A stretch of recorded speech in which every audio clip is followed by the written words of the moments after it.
The पॉलीबस सियासत की ऐसी आवाज़ जो कानों को छुपती है पर प्रगति पथ का मार्ग सुनिश्चित करती है। नमस्कार। राजनीति में आलोचना के साथ विवेचना भी महत्वपूर्ण है। गत 2.5 वर्षों में माननीय मुख्यमंत्री सुखविंदर सिंह सुक्खू जी की आलोचना अनेक मंचों से हो रही है। एक इल्ज़ाम सामान्यतः उन पर लगता है कि उनका प्रशासनिक अधिकारियों पर कोई नियंत्रण नहीं है।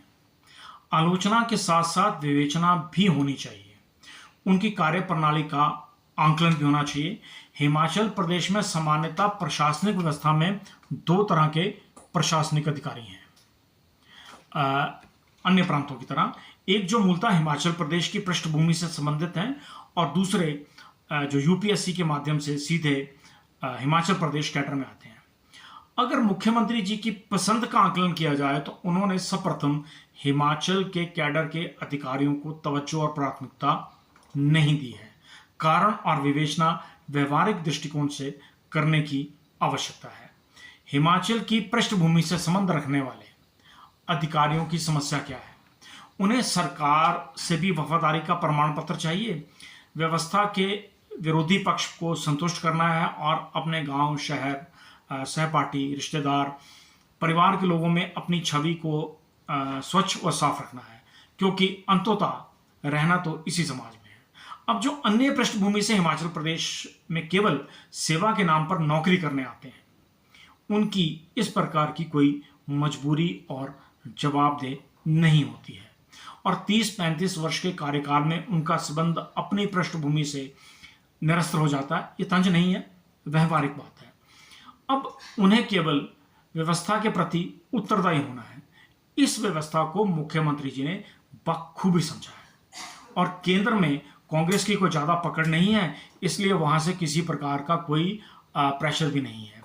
अब इन अधिकारियों में भी एक प्रतिस्पर्धा है। जो कैरियर कॉन्शियस हैं वो 2 कदम पीछे रहते हैं और अब बड़े अधिकारियों को अपना आइडियल मान लेते हैं। और जो बड़े अधिकारी हैं उनमें जो विवादास्पद और न्यायालय में विचाराधीन है अधिकारी हैं, उन्हें मुख्यमंत्री जी ने अडॉप्ट कर लिया है। उसके 2 लाभ हो रहे हैं। उन पर जांच की तलवार हर समय लटकी रहती है और वह सत्ता की व्यवस्था के प्रति तटस्थ, तत्पर, उत्तरदायी रहते हैं।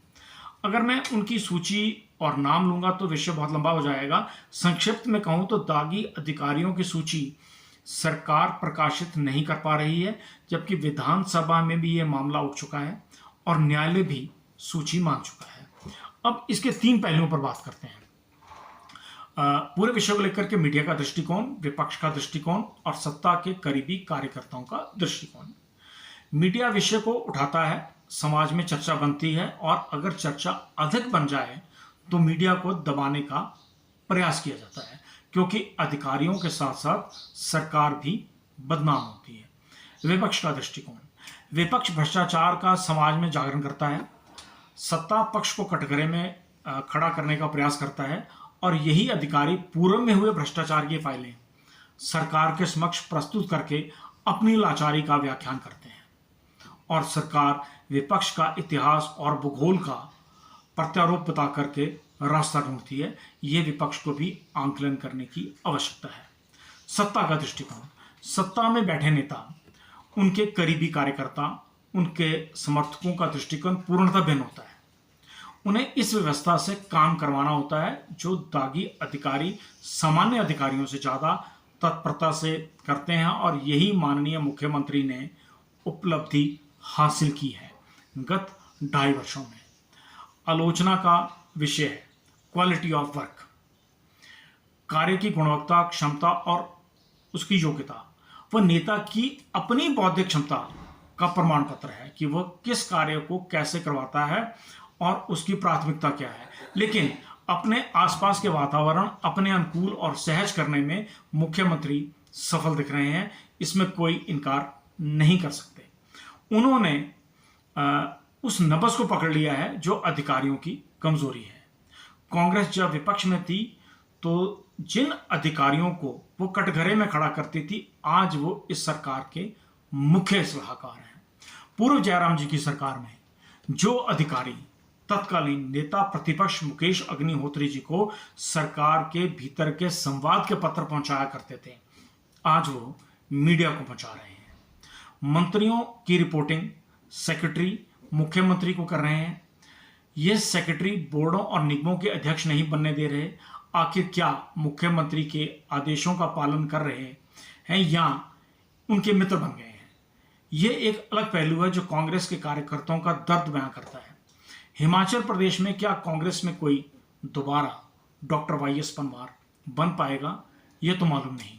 लेकिन एक घटना जिसका जिक्र करना चाहता हूं, घटना है कसौली की।